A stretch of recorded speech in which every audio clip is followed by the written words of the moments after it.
وہ کون سے ایسے لوگ ہیں جو ماہ رمضان میں اگر روزہ نہ بھی رکھیں تو انہیں کچھ بھی گناہ نہیں ہوگا؟ اللہ تعالیٰ نے ان لوگوں کے بارے میں کیا بتایا ہے، آئیے جانتے ہیں۔ ناظرین، ارشاد باری تعالیٰ ہے، اے ایمان والو، تم پر روزے فرض کیے گئے جیسے تم سے پہلے لوگوں پر فرض کیے گئے تھے، تاکہ تم پرہیزگار بن جاؤ۔ روزہ دین اسلام کا ایک ستون ہے اور اس کے بغیر ایک مسلمان کا دین مکمل نہیں ہوتا۔ محترم ناظرین، اس ویڈیو میں آپ کو یہ بتایا جائے گا کہ وہ کون سے 9 لوگ ہیں کہ اگر وہ روزہ نہ رکھیں تو انہیں گناہ نہیں ہوگا، یعنی ان لوگوں کو رمضان میں روزہ نہ رکھنے پر چھوٹ ہے۔ ہر مسلمان مرد اور عورت جو بالغ ہو اور اپنے ہوش و حواس میں ہو، اس پر رمضان کے روزے فرض ہیں، یعنی کہ اس کے لیے پورے مہینے کے روزے رکھنا ضروری ہے، اور اگر وہ ان کی فرضیت کا انکار کرتا ہے تو وہ کافر ہے، اور بلا وجہ روزہ چھوڑنا گناہ بھی ہے۔ لیکن کیا آپ جانتے ہیں کہ ایسے کون سے 9 لوگ ہیں جنہیں رمضان کے مہینے میں روزہ نہ رکھنے کی چھوٹ ہے؟ ناظرین گرامی، یہ 9 لوگ رمضان کے مہینے میں روزہ چھوڑ سکتے ہیں، جن میں سے پہلا یہ ہے جو ایک بیمار آدمی ہو۔ سب سے پہلا انسان جو روزہ چھوڑ سکتا ہے وہ بیمار آدمی ہے۔ جو انسان سخت بیمار ہے تو ایسے انسان کے لیے روزہ نہ رکھنے کی چھوٹ ہے۔ اگر ایسا بیمار آدمی روزہ نہیں رکھتا تو اس پر کچھ بھی گناہ نہیں۔ اب یہ بھی جان لیجئے کہ ایسی کون سی بیماری ہے کہ جس میں روزہ نہ رکھنے کی چھوٹ ہے۔ ناظرین، ہم آپ کو بتاتے ہیں کہ یہاں پر ان بیماریوں کی بات نہیں ہو رہی جو کہ عام طور پر نارمل لوگوں کو ہوتی ہیں، جیسا کہ اگر کسی کے سر میں درد ہو گیا، گھٹنے میں درد ہو گیا، اگر کسی کو سردی یا زکام لگ گیا اور اس پر اس نے روزہ چھوڑ دیا تو ایسا کرنا بالکل بھی جائز نہیں ہے۔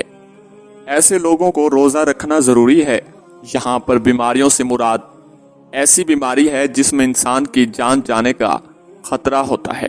اب یہ بھی جان لیجئے کہ وہ کون سی بیماری ہے جس میں جان جانے کا خطرہ ہوتا ہے۔ تو اس بات کا ایسے پتہ چلتا ہے کہ اگر کوئی ماہر ڈاکٹر آپ کو یہ کہہ دے کہ اگر آپ بھوکے پیاسے رہے تو روزہ رکھنے سے آپ کی جان جانے کا خطرہ ہو سکتا ہے۔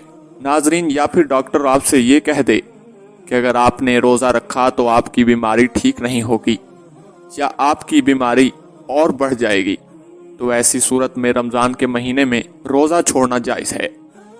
لیکن چھوٹی موٹی بیماریوں میں روزہ چھوڑنا جائز نہیں ہے۔ اب یہاں پر اگر کسی نے اپنی بیماری کی وجہ سے روزہ چھوڑ دیا تو وہ یاد رکھے کہ اسے ان روزوں کو بعد میں رکھنا پڑے گا۔ جب اس کی بیماری دور ہو جائے گی، یعنی کہ جب اس کی بیماری ٹھیک ہو جائے گی، تو اس کو اپنے چھوڑے ہوئے روزوں کو قضا کرنا پڑے گا۔ اب اگر کسی کی بیماری ایسی ہے کہ وہ کبھی ٹھیک ہی نہیں ہوئی اور اس کا آخری وقت قریب آ گیا، تو ایسے میں وہ اپنے گھر والوں کو یہ وصیت کرے کہ میرے اتنے روزے چھوٹ گئے ہیں، اور وہ ان کا فدیہ ادا کرے۔ اور فدیہ یہ ہے کہ ہر روزے کے بدلے ایک مسکین کو دونوں ٹائم پیٹ بھر کر کھانا کھلائے۔ دوسری بات یہ ہے، حاملہ یعنی پریگننٹ عورت، یعنی دوسرے نمبر پر حاملہ عورت ہے، یعنی جس کے پیٹ میں بچہ ہو، اگر ایسی عورت ہو اور روزے رکھنے پر اس کو اور اس کے بچے کو جان کا خطرہ ہو، تو ایسی عورت بھی رمضان کے مہینے میں روزے چھوڑ سکتی ہے، اس پر بھی کوئی گناہ نہیں ہوگا۔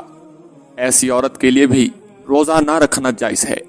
لیکن یاد رہے، ایسی عورت بھی اپنے چھوڑے ہوئے روزے بعد میں رکھے، یعنی کہ جب اس کی صحت ٹھیک ہو جائے تو اسے بھی اپنے چھوڑے ہوئے روزوں کو قضا کرنا ہوگا۔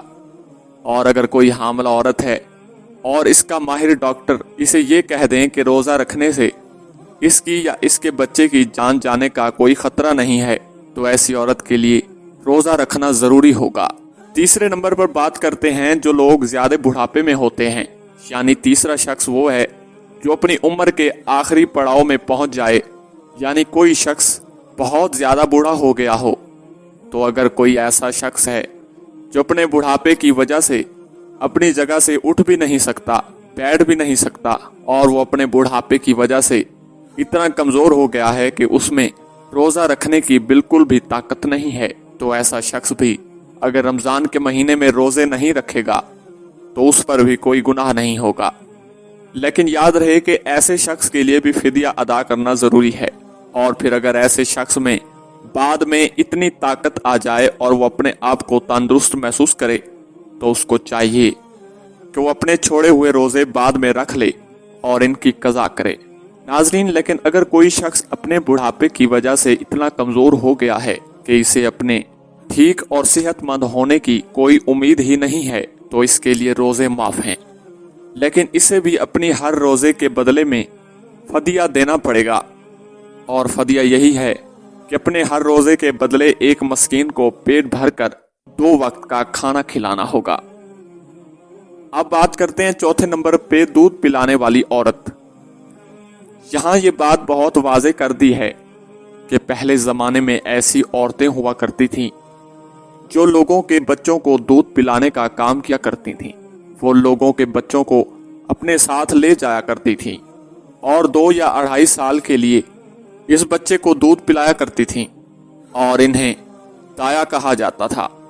ऐसी औरतों के लिए भी रमजान में रोजे ना रखने पर छूट है जो बच्चे को दूध पिलाती हैं, लेकिन चूंकि अब ऐसा जमाना नहीं रहा, लिहाजा ऐसी माएँ जो अपने बच्चों को दूध पिलाती हैं और अगर इनका डॉक्टर इन्हें ये कहे कि इनके रोजे रखने की वजह से इनके बच्चे को खतरा है तो ऐसी माओं को भी रोजा छोड़ने पर कुछ गुनाह नहीं है।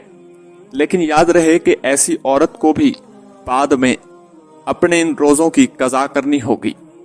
नाजरीन, अब बात करते हैं पागल और दीवाने शख्स की। यानी 5वां शख्स वो है जिसका ज़हनी तवाज़न खराब हो चुका हो और वो पागल या दीवाना हो चुका हो और जो अपने आप से बाहर हो चुका हो और जो बहकी बहकी बातें करता हो और जो अचानक बेहोश हो जाता हो। ऐसे लोगों को भी रोजा छोड़ना जायज है।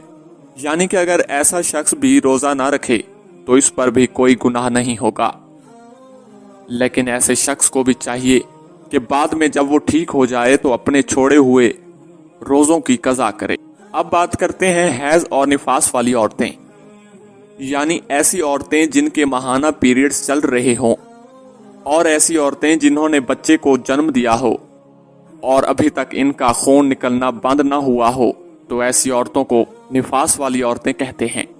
यहाँ पर ऐसी औरतों का भी रोजा रखना जायज नहीं है। यहाँ ये भी याद रखें कि पहले बयान किए गए 5 किस्म के लोग अगर रोजा रख लेते हैं तो इनका रोजा कबूल हो जाएगा, लेकिन हैज और निफास वाली औरतें अपनी इस हालत में रोजा नहीं रख सकती और अगर वो रखेंगी तो इनका रोजा कबूल नहीं होगा और इन पर सख्त गुनाह होगा।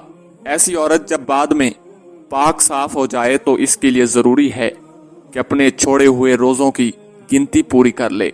अब बात करते हैं सफर पर जाने वाले मुसाफिर की।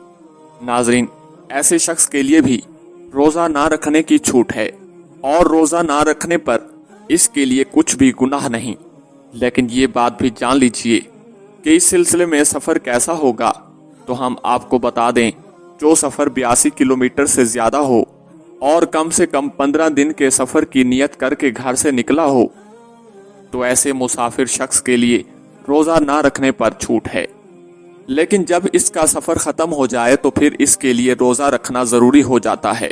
यहाँ पर यह बात भी काबिल जिक्र है कि अगर कोई शख्स सफर की हालत में है और वो ये कहे कि वो रोजा जरूर रखेगा क्योंकि इसका सफर आरामदेह है, तो ऐसा मुसाफिर सफर की हालत में भी रोजा रख सकता है और इसका रोजा भी हो जाएगा। बस अगर सफर आसान है रोजा रख सकता है, लेकिन अगर रोजा ना भी रखे तो इस पर कुछ गुनाह नहीं। ऐसा शख्स जिसकी जान जाने का खतरा हो, यानी अगर कोई शख्स तलवार लेकर किसी के पास आ जाए और ये कहने लगे कि अगर तुम रोजा रखोगे तो मैं तुम्हारी गर्दन उड़ा दूंगा, यानी तुम्हें मार दूंगा, और इसे अपनी जान का खतरा हो, तो ऐसे शख्स के लिए भी रोजा ना रखने पर छूट है। लेकिन याद रहे कि ऐसे शख्स के लिए जब वो ऐसी सूरत हाल से बाहर निकल जाए और इसकी जान को कोई खतरा ना हो तो बाद में इस पर अपने छोड़े हुए रोजों की कज़ा लाजिम हो जाएगी और इसे बाद में अपने वो छोड़े हुए रोजे रखना पड़ेंगे। अब बात करते हैं नाबालिग बच्चे की। यानी जैसा कि हम सब ये बात जानते हैं कि रोजा हर बालिग इंसान पर फर्ज है जो अपने होश व हवास में हो, इसी तरह रोजा नाबालिग बच्चे पर फर्ज नहीं है। अगर कोई नाबालिग बच्चा रोजा नहीं रखता तो इस पर कोई गुनाह नहीं होगा और इसे रोजा ना रखने पर भी छूट है। नाजरीन, लेकिन अगर कोई बच्चा 10 साल की उम्र को पहुंच जाए और इसमें रोजे रखने की ताकत आ जाए तो इसको चाहिए कि वो माह रमजान के रोजे जरूर रखे, और अगर ऐसा कुछ रोजा ना रखे तो इसके घर वालों को चाहिए कि इस पर सख्ती करें और इसे रोजा जरूर रखवाएं। अल्लाह पाक से दुआ है कि अल्लाह ताला हमें माह रमजान के तमाम रोजे रखने की तौफीक अता फरमाए।